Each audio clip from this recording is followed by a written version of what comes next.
ai ni so nake bindiga shi ga karkari kawai ya watsar da shi wane shi yanda kaga ana juye kosai a mai haka nake so a yi Allah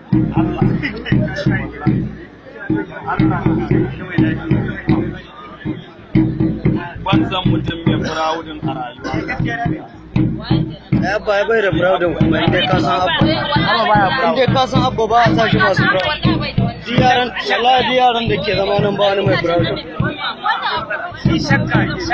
bindiga ma ya fi abba firawudin